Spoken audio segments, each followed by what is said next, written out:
Le service des sports de la ville de Genève vous présente Sport Agenda.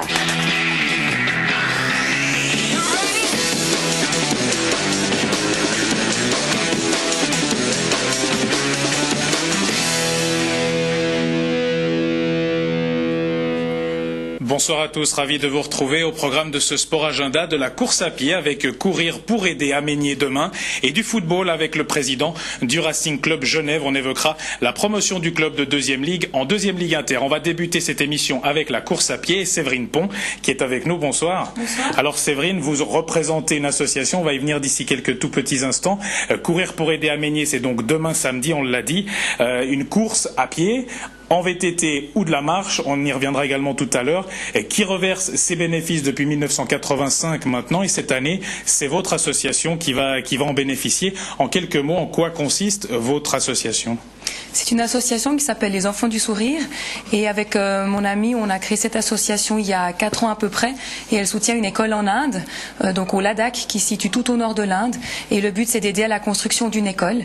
Et cette année, les bénéfices de la course seront versés et pour permettre de la construction de la cuisine et du réfectoire, pour permettre aux petits Ladakhis qui vivent là-bas de pouvoir manger à l'intérieur et puis des repas chauds. C'est une grosse somme quand même sur les dernières années. Le minimum qui est eu comme somme versée, c'est de l'ordre de 30 000 francs, près d'un demi-million maintenant depuis plus de 20 ans que cette course existe. Pour vous, c'est vraiment une aide, et pour les enfants qui se trouvent là-bas, puisque c'est des tout petits enfants, c'est vraiment une aide absolument indispensable et extraordinaire.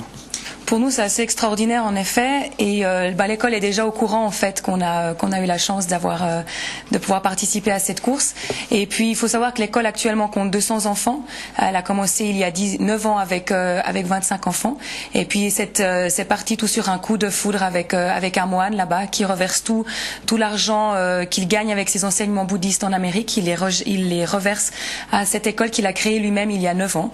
Et puis en allant en Inde il y a 4 ans, on a flashé sur cette école et sur le cœur que possède ce moine, et puis on a décidé d'essayer de faire le maximum pour pouvoir les aider. Alors on voit des images de l'année dernière, là c'est de la course à pied, vous l'aurez reconnu, qui va se passer principalement samedi après-midi, 13h40, premier départ pour les plus petits, sur des distances allant de 1 km à 1 km 700. Pour les populaires, ça sera 5 km, et les vétérans et les seniors, 10 km, dernier départ sur le coup de 16h30. Il y a également de la marche pour la première fois avec un tracé de Nordic Walking, et puis du VTT, les 3 heures de Meignier dès 9h demain matin en relais et par deux. Pour vous, Séverine, qui est une ancienne coureuse à la base, qui est maintenant bien reconnue dans le monde du ski alpinisme, vous allez être de la partie ainsi que les représentants de votre association demain ? Ah oui, tout à fait, on va aller courir les 5 km, donc on se réjouit de pouvoir chausser nos baskets également pour la course. Et puis il faut savoir qu'il y a le site en fait www.courirpouraider.ch où il y a toutes les informations de la course pour les personnes intéressées. Pour vous, en tant qu'ancienne coureuse, c'est toujours important de participer à ces manifestations. Est-ce que vous allez prendre avec vous des amis ou comme ça pour essayer de faire connaître aussi votre association à travers cette course Courir pour aider ? Ah oui, c'est super. En fait, on a envoyé un mail commun à nos amis, nos familles, et puis là, on a beaucoup d'amis et de connaissances qu'on remercie d'ailleurs énormément, qui vont venir demain, qui se réjouissent de venir nous faire un petit coucou et de venir courir. Alors, on va découvrir les coordonnées de votre association à l'écran. Et un site internet pour ceux qui ont internet bien évidemment, lesenfantsdusourire.ch, ainsi qu'une adresse avec une case postale. Bien évidemment, vous acceptez les dons sous toutes les formes. Sur votre site, qui est d'ailleurs très bien fait, eh bien il y a plusieurs possibilités: parrainer un enfant ou simplement faire un don. Ça marche bien. Les gens sont preneurs justement d'aider ces enfants à l'autre bout du monde. Ils sont très preneurs. Et puis on a fait quelques conférences. Il y en aura une d'ailleurs normalement le 14 juin à confirmer. Ce sera marqué sur le site pour les personnes intéressées, parce qu'on est toujours à la recherche de membres. C'est 30 francs par année pour les 30 francs c'est 30 francs en fait par année pour être membre de l'association. Et puis il y a toujours aussi la possibilité de parrainer un petit enfant du Ladakh qu'on peut ensuite par la suite aller voir bien sûr, et c'est toujours très riche de les parrainer, puis d'aller dans les familles si on a l'opportunité, ou par des versements de dons. Alors en tous les cas, on vous souhaite plein plein succès dans votre association, bien évidemment. Merci. Et pour tous les coureurs demain, on vous le rappelle, courir pour aider, c'est demain à Meignier toute la journée, soit du VTT, soit de la marche ou encore de la course à pied sur des distances différentes, bien évidemment. Cette association, les Enfants du Sourire, une association représentée aujourd'hui par Séverine Pont, qui a besoin de votre aide, bien évidemment. Et puis, Séverine, pour terminer, vous aviez, je crois, un petit poème. Alors, chaussez vos baskets, chaussez vos chaussettes et venez courir pour plein de sourires. En plus, il fera beau. Oui, en plus, il s'annonce beau. Et puis nous, de notre côté, on va vous souhaiter un très bon mariage d'ici une petite semaine, puisque vous allez aller à la rencontre, en tout cas, de ce nouveau, de votre ami et de cette nouvelle aventure. Plein succès à vous. Merci, c'est gentil. On va changer de sport et on va passer au football à présent avec Khalid Chania, président du Racing Club Genève. On le disait en début d'émission, club qui a acquis, à 2 journées de la fin déjà, une promotion en 2e Ligue Inter, alors qu'il évoluait en 2e Ligue. Aucune défaite pour l'instant. Alors Khalid, forcément, à l'approche de cette fin de saison, vous êtes un président qui est heureux puisqu'il y avait de grosses ambitions en début de saison. Oui, tout d'abord, je vais remercier tout le monde qui nous ont soutenus dans la ville de Genève de sport, et puis toute l'équipe dirigeante avec le staff technique. C'est vrai, avec l'arrivée de notre sponsor l'année dernière, c'est un travail d'une année, c'est pas d'aujourd'hui, que les fruits ça a donné. Vous allez jouer le dernier match à domicile ce dimanche. Le dernier match à domicile ce dimanche, le dernier de la saison, ce sera sur le terrain des Trois Chênes, puis contre le CS Chênois 2. Vous allez jouer ce week-end contre le CS italien à 16h au bout du monde. Vous êtes invaincu jusqu'à 15h30. D'accord, ça a encore un petit peu évolué. Une volonté vraiment de la part du club de rester invaincu jusqu'au bout, parce qu'il y a aussi, on va y venir peut-être tout à l'heure, à moins que vous en parliez déjà maintenant, avec la finale de la Coupe Genevoise, un autre gros objectif pour vous. Oui, le souhait du club de rester invaincu jusqu'à la dernière journée, bien sûr. Et puis la finale qui nous apporte plus, parce que c'est la première finale du club depuis 1951 aussi. C'est pas d'aujourd'hui, on tient à cette finale. Et puis, une finale de la Coupe Genevoise qui se disputera le vendredi 8 juin contre Kosova, un adversaire que vous avez rencontré. Ça va pas être facile. C'est une belle équipe aussi qui a pratiquement comme nous, ils ont aussi fait un super parcours. On sait que c'est une finale très difficile, ça c'est sûr. Alors on va parler un petit peu de la suite, Khalid Chania, parce qu'il y a de grosses, très grosses même ambitions pour la suite. Votre volonté, ainsi que votre partenaire et de tous les gens du club, ce n'est pas simplement de se maintenir la saison prochaine en 2e Ligue Inter. C'est effectivement jouer le premier rôle, vu même monter aux ligues supérieures en première ligue, c'est le souhait. On parle même de Ligue nationale dans les 2 voire 3 ans, c'est juste. Les finances sont là. Donc en tout cas, justement, au niveau finance, au niveau suivi, vous êtes prêt à assumer à structurer le club et arriver au bout, jusqu'au bout, ça c'est sûr. Jusqu'à maintenant, vous avez joué cette saison au bout du monde. Vous n'allez sans doute pas y rester.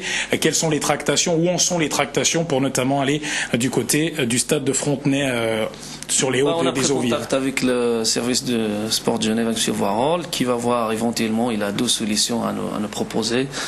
Et ça, c'est à eux de décider dans les semaines qui suivent. Ça, c'est sûr. Il y a une volonté de changer. Oui, une volonté de changer, oui, sûr.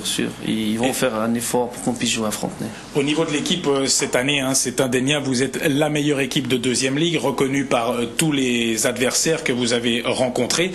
Comment va évoluer votre équipe la saison prochaine, ainsi que le staff? Est-ce qu'il y a déjà des orientations, ou est-ce qu'on se dit on travaille avec les mêmes et on continue? Non, on va restructurer les jeunes, on va faire une section carrément junior de A, B, C, et puis une école de foot l'année prochaine, ça c'est sûr.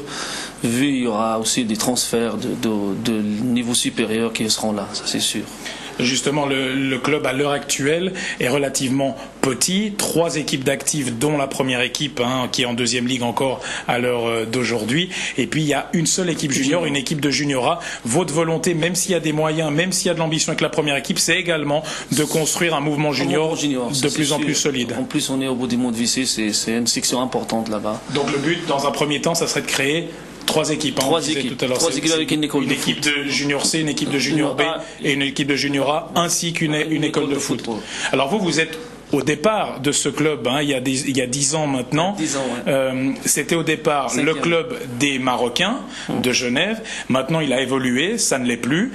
C'est surtout une rencontre de beaucoup de nationalités et de cultures. C'est un club qui, c'est vrai, c'est un vecteur de l'intégration, parce que je suis très content maintenant parce qu'on a beaucoup de nationalités, on a un mélange extraordinaire de cultures, on a aussi beaucoup de jeunes que nous on soutient énormément. C'est là où pourquoi le club maintenant il a donné ses fruits.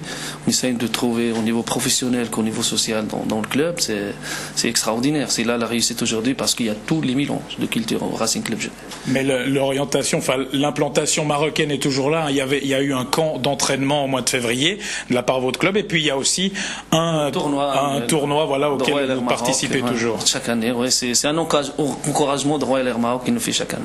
Donc vous allez aller au Maroc dès la fin de la finale de la Coupe genevoise. On le rappelle maintenant, donc Racing Club Genève, c'est dimanche à 15h30 et non pas à 16h au stade du Bout du Monde contre le néo-promu CS italien qui a d'ailleurs fait une excellente saison. Khalid Chania, merci. On sera bien évidemment présent dimanche pour suivre avec vous cette rencontre. Notez encore que le FC Cholet est promu de 3e Ligue en 2e Ligue et organise une fête pour cette promotion demain dès 16h avec le match Cholet-Tordeilla suivi de bon nombre d'animations et d'un concert. Donc pour les personnes qui souhaiteraient y aller, on sera également de la partie, et vous Khalid Chania aussi, de ce qu'on a discuté tout à l'heure. Vous êtes bien évidemment les bienvenus. Notez encore, et ce sera tout pour la partie football de ce soir, en Challenge League, le Servette FC dispute son dernier match à domicile samedi à 19h30 au stade de Genève contre Bellinzone. Donc là aussi, de quoi aller étancher sa soif, on va y arriver, au niveau du football. Voilà, je vous laisse découvrir le reste des événements sportifs du week-end présentés aujourd'hui par Judith Repon. Le centre sportif des Vernets accueille ce week-end l'Aqua-Cup de natation synchronisée. Des clubs de toute la Suisse seront présents. Solo, duo et groupe seront au programme dès demain 9h30 et jusqu'à dimanche. L'entrée est libre. Les interclubs de Ligue nationale B masculine de tennis se poursuivent demain samedi dès 11h au tennis club de Genève-aux-Vives. La pétanque de Tonnet organise depuis hier et jusqu'à dimanche 4 jours de pétanque au cycle du Foron à Tonnet. Ce week-end, triplettes, doublettes et doublettes mixtes sont au programme. Plus de détails sur www.geneva-pétanque.com. Enfin, en hockey sur gazon, 2 rendez-vous de Ligue nationale A sont agendés dimanche au stade de Richmond. À l'affiche, Servette Rottweiss-Wettingen à 14h et Black Boys Grasshopper à 16h. Et puis encore 2 sports à vous annoncer pour ce week-end. En voile, le championnat suisse de laser se déroule jusqu'à dimanche au large de la Nautique. Et puis en disque golf, nouvelle édition de Geneva Open qui dure depuis aujourd'hui jusqu'à dimanche, 9h à 17h, samedi et dimanche, au centre sportif des Évaux. Voilà, on arrive au terme de cette émission. Vous retrouvez Pascal Mathieu lundi soir à 19h15 pour tous les résultats sportifs du week-end. D'ici là, passez un excellent week-end que je vous espère ensoleillé. Bonsoir. Le service des sports de la ville de Genève vous a présenté Sport Agenda.